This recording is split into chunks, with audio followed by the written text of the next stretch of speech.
Resonar el Sur. Experiencias educativas en diálogo. Una serie radiofónica producida por DVB International. Hola, soy Ana Lucía Lagunes y estoy muy agradecida de estar en compañía de Iván Ramírez Rubio, psicólogo clínico, nacido hace 30 años en Querétaro y crecido en Celaya. Él es colaborador del Observatorio Psicosocial en San Cristóbal de las Casas, Chiapas, desde 2018.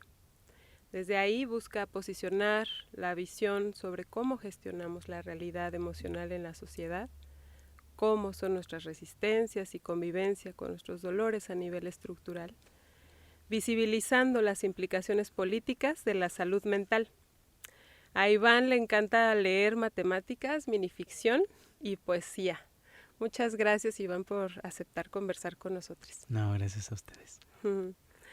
Pues, Iván, cuéntanos, ayúdanos desde esta perspectiva, desde la que trabajas, a situar cómo están los cuidados, la salud integral desde esta parte emocional, en estos tiempos, aquí en San Cris, que has estado trabajando, que has estado escuchando, que has estado acompañando. Cuéntanos.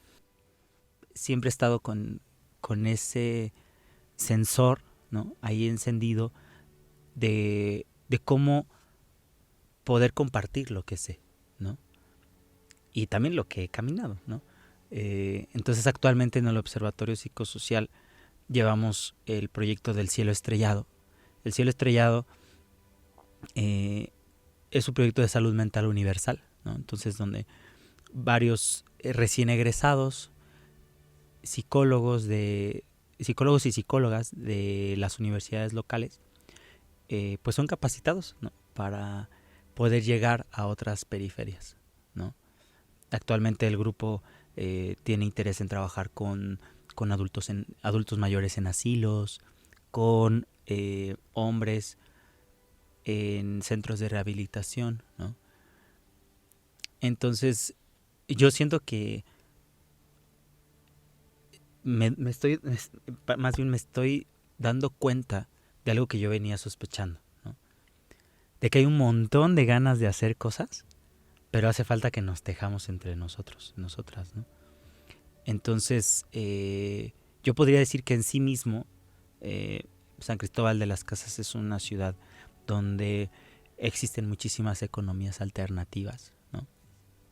Y entonces, yo he tratado de promover, primero, que el dinero no sea un impedimento para la salud mental, ¿no?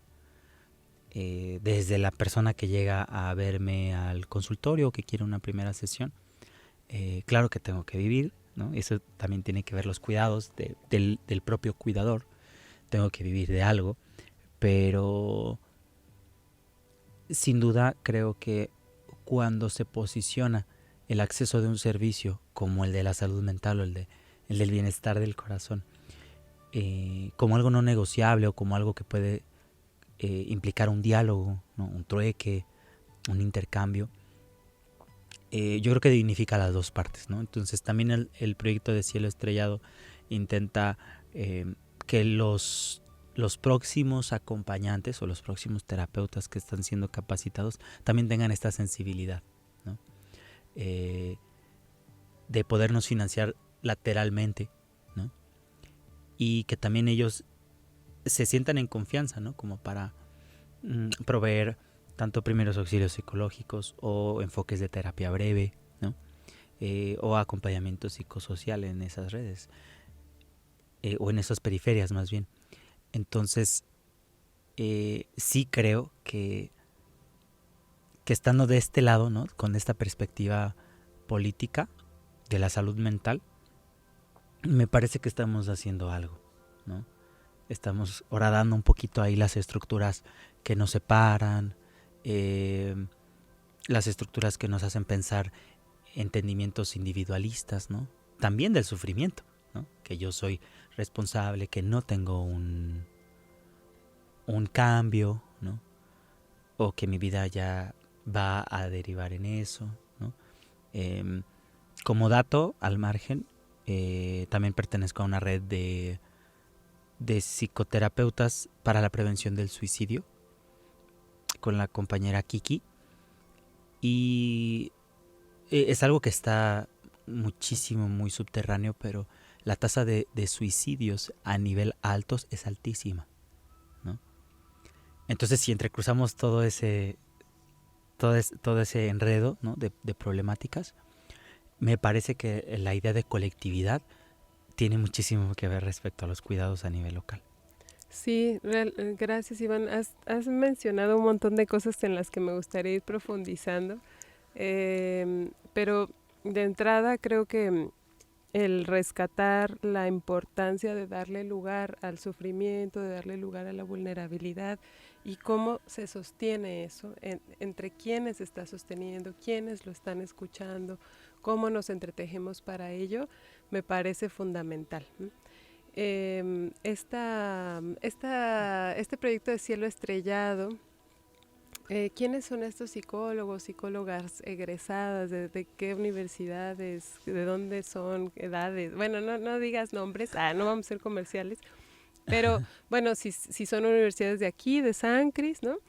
Y cómo andan, ¿no? ¿Cómo anda esta formación de los cuidadores del corazón de este territorio, ¿no?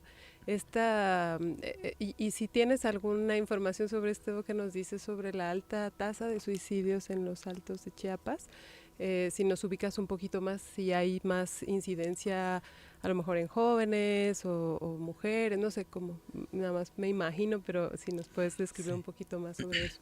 Sí, claro, muchas gracias. Yo te diría que de momento son 5 terapeutas, bueno, son 5 egresadas de psicología, que fueron autoconvocados, o sea, es algo totalmente voluntario. Y el intercambio es poderles proveer de herramientas prácticas, ¿no?, para la terapia breve, y que ellos a su vez puedan acercarlo en formatos muchísimo más asequibles para la población en general, ¿no? Claro, pensando en que la terapia se ha considerado como un espacio privilegiado, ¿no? Exactamente. O sea, que dices, yo no puedo atenderme con alguien, nunca podré pagar un psicóloga, ¿no? Quien nos está escuchando, le invitaría a pensar eso, ¿no? Si usted iría a terapia, usted ha ido o conoce a alguien, ¿y qué tipo de espacio es ese, ¿no? ¿Para quién es? Parece que es solo para cierto tipo de color de piel, cierto tipo de ingreso económico, ¿no? Entonces, una apuesta que realmente sea incluyente, ¿no? Pues es revolucionario, rebelde, disidente, ¿no? De la apuesta de la psicología hegemónica, como llamabas. Totalmente, totalmente. Así como lo planteaste, creo que no se pudo haber dicho mejor. Cuando traspasas ese imaginario de proceso psicológico, ¿no?, de proceso emocional, y lo pasas a términos de que tal vez solamente la persona necesita una sesión o un espacio de escucha, ¿no?, cambian todas las lógicas, ¿no?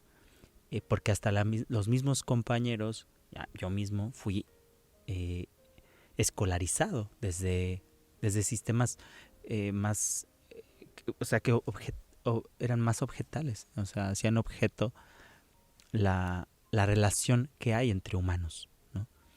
Y esto es lo que se está viendo muchísimo, que tal vez más que una tecnología para expresar un diagnóstico, necesitas habilidades de escucha, ¿no? Y eso es lo que estamos formando primero y ante todo, ¿no? Obviamente hay una ética, ¿no?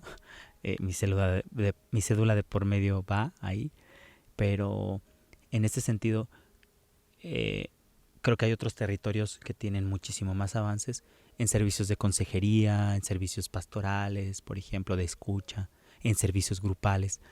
Y a mí me parece que este sí es un terreno fértil, ¿no?, para instalar otro tipo de cuidados, ¿no?, a nivel emocional. Al menos Cielo Estrellado lo esperamos hacer, ¿no?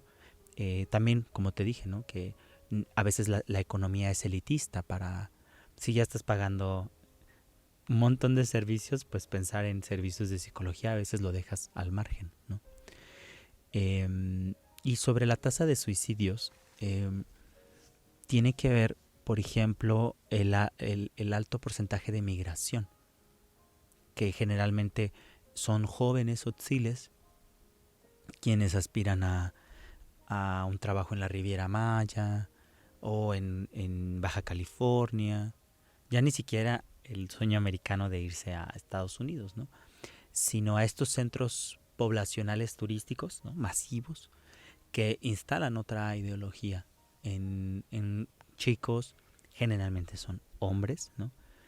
Que provienen de su comunidad, donde seguramente hay hábitos, ¿no? De cuidado de la tierra o de una economía más local, pero desde luego que esta seducción, ¿no?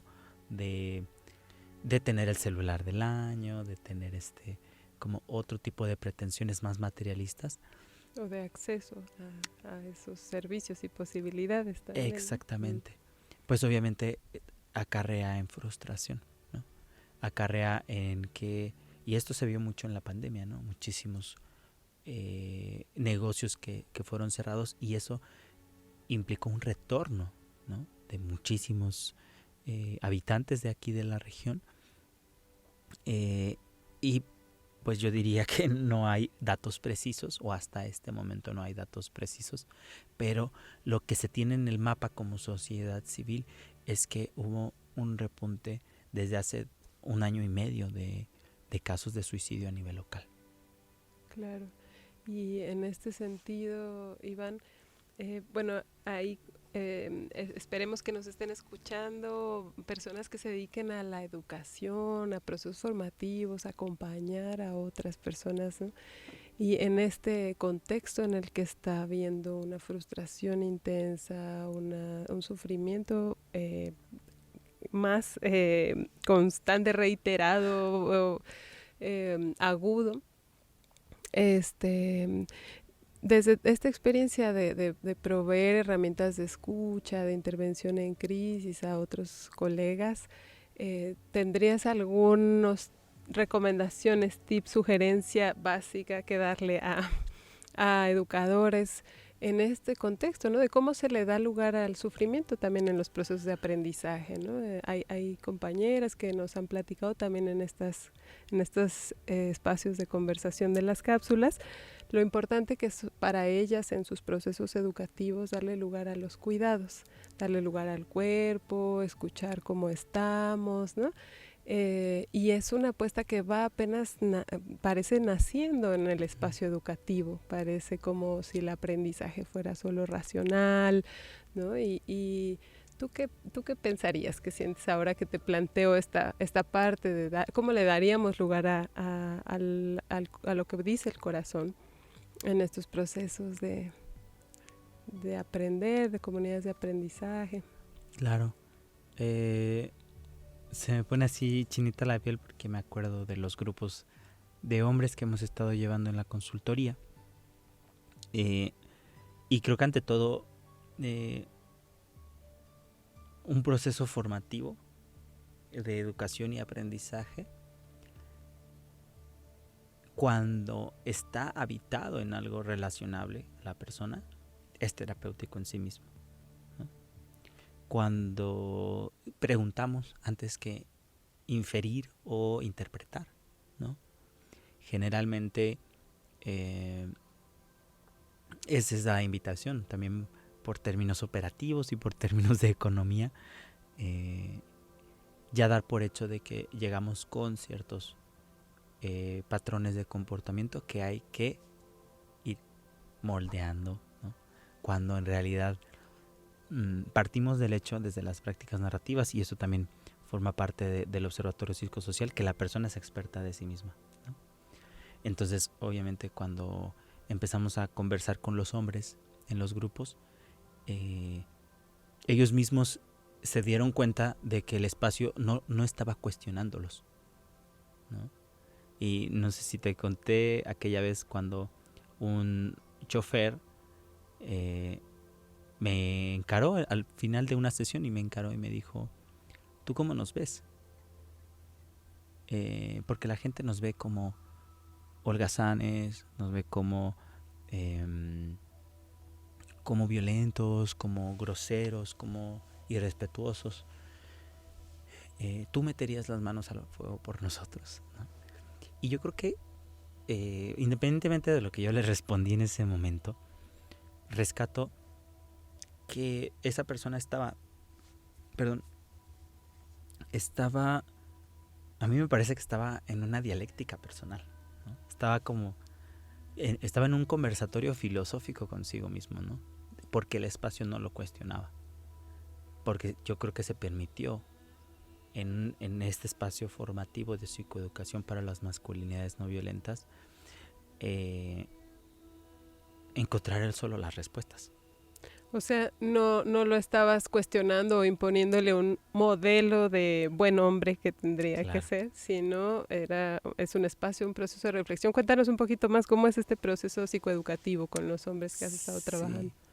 Sí, partimos del hecho tal vez de convocarlos incluso sobre lo que conocía yo hasta ese momento, el consumo de sustancias, pero después desechamos muchísimo esa cuestión y empezamos a meter temas acerca de los estudios de la masculinidad, por ejemplo, que hay varios ejes, hay muchísimos teóricos, pero nos enfocamos en lo que eran ellos, ¿no? Nos enfocamos en que son hombres que ellos dicen tienen 3 patrones, ¿no? Es el patrón, la ruta y su familia, ¿no? Y ante todo también descubrimos que eran hombres de familias, no solo padres, sino también hijos, y que el concepto de la familia está muy arraigado aquí en San Cristóbal, ¿no? Entonces, el poderles proveer de un espacio de aprendizaje dentro de su espacio laboral también tuvo muchísima influencia, ¿no? Porque ellos lo pueden relacionar con mayores ingresos económicos, ¿no? Lo pueden relacionar como también cumplir un rol dentro de ese sistema familiar, ¿no? Que en otros casos se vería un poco cuestionable, pero en este caso decidimos no cuestionar eso, ¿no? Y migramos un poco del señalamiento acerca del consumo de sustancias hacia, por ejemplo, cómo posicionarse frente al acoso sexual, como ellos como choferes, que ellos son tomadores de decisiones. Y también el último grupo pudo ahondar acerca de sus experiencias de infancia, ¿no? Entonces, me parece que fue todo un abanico donde al menos su entendimiento de la masculinidad se amplió, ¿no? Que soy aquel niño que fui y seré una persona mejor, ¿no? Como que no solamente estoy en el guión de reproductor del sistema, ¿no? De reproductor de un trabajo que tal vez hasta ni siquiera me gusta, ¿no? De Pero un rol, de una expectativa, de una identidad, como nos decías al inicio, ¿verdad? Tiene que ver con estas identidades que hacen sufrir mismo, ¿no? exactamente. Entonces, al final de cuentas, partimos de muchísimas preguntas, ¿no? Pero todas ellas eran a territorializar su propia experiencia, ¿no? Cuéntanos alguna vez en la que te hayas sentido inferior a otro hombre, ¿no? ¿Alguna vez a alguien le importó? ¿No? ¿Alguna vez te has encontrado con una historia o en la calle alguna vez has visto alguna agresión hacia una mujer? ¿Qué has hecho? ¿Alguna vez has tenido miedo de un grupo de hombres violentos? ¿Y qué hiciste? ¿No? Entonces son varios conceptos que yo creo que con la misma forma de preguntar, yo diría, si respondo un poco más extenso esta pregunta que me hiciste, primero preguntar, ¿no? Y después relacionarlo con la propia experiencia de vida. Qué importante esto que nos compartes, Iván. Y Pues para ir cerrando, nada más me gustaría que nos compartieras también. Mencionabas que que los hombres para trabajarse, muchas veces parten desde la culpa o estos trabajos desde las adicciones que supones para sanar este apego a algo que te alivia el sufrimiento. Em, Parten desde la culpa. ¿Qué otro horizonte habría? ¿Qué otro camino? ¿Por qué camino estás apostando si no es el de la culpa? ¿Qué onda? ¿Qué onda con esa culpa? Sí, porque a lo mejor, no sé, quién nos escucha ahí como para que aclare un poco más esta idea de qué onda con la culpa y por qué no la culpa y qué otra cosa hay además de la culpa. Ya. Yo te diría que en estos grupos de hombres, a la mitad de la capacitación, nos encontrábamos pintando jarrones de barro y parte de la actividad terapéutica era cuando se terminara de pintar esa figura de barro, la rompieran, ¿no? E hicieran una relación acerca de las cosas que han roto, ¿no? Entonces, me parece que esa reflexión no culpabiliza, sino responsabiliza. Que son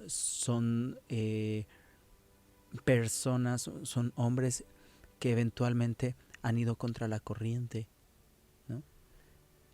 Pero, bueno, si lo puedo comentar alguna vez, en un grupo de rehabilitación, donde ellos estaban recluidos, empezamos a platicar acerca de con qué canciones ellos relacionaban su consumo. Y hubo un hombre que me dejó una metáfora para toda la vida, que me dijo, yo me metí a un mercado a comprar estos MP3 de pura música de banda y todo. Y yo lo puse y estaba yo en mi borrachera. Pero hubo una canción que no debía estar ahí. Era una alabanza.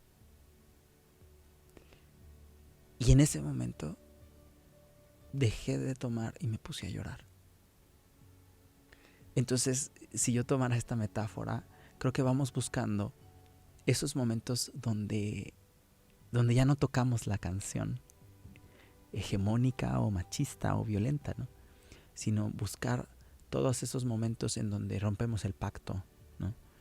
A través de la responsabilidad. Desde luego que este tema de la masculinidad hegemónica nos atraviesa a todos los hombres. Desde el cómo fuimos criados hasta también cómo podemos callar en la sociedad, ¿no? Pero sí te diría que migrar de la culpa a la responsabilidad puede ayudar a tejer muchas vidas y puede también ayudar a tejer a muchas voluntades masculinas para decir, no solo soy yo, y no solo lo pensé en silencio, sino que también yo tengo a varios compañeros para ir contra la marea, ¿no? Que es normal sentirse inferior porque son invitaciones patriarcales a compararse, ¿no? Pero desde luego yo diría que si invitamos a hombres desde la responsabilidad, podría ser un ejercicio muchísimo más significante. Me haces imaginar que la culpa sigue amarrándote y la responsabilidad despierta tu agencia, ¿no? Tu capacidad de decir, no vamos a seguir reproduciendo esto me lo heredaron, esto lo traigo bien adentro, pero lo vamos a revisar y lo vamos a ir transformando y vamos a ensayar posibilidades de transformación, ¿no? Claro que sí. Pues muchas gracias, Iván, por compartir tus experiencias. Deseo que quien nos haya escuchado se lleve toda tu sabiduría e inspiración. Y pues para despedir, ¿a ti qué canción te conecta con este trabajo que haces? Sí tengo una, específicamente es de mi grupo favorito. Mi grupo se llama Yes. Es un grupo de rock progresivo. Pero yo creo que siempre que me quiero poner de buenas, trato de acordarme de esa canción. Y sí lo relaciono, ¿no? con mi trabajo. La traducción de la canción sería... ah, estoy viendo a todas las personas buena gente, ¿no? Algo así. I've seen all good people, ¿no? Como que por todos lados estoy viendo personas buenas, ¿no? Y tiene una tonada bastante divertida y siempre me pone de buenas. Qué rico. Pues con esa intención vamos a agradecer a quien nos escuchó y que sigamos viendo a las cosas buenas que nos rodean. ¿Verdad que sí? Resonar el Sur. Experiencias educativas en diálogo. Una serie radiofónica producida por DVB International. Las opiniones expresadas en esta serie radiofónica son responsabilidad de quien las emite.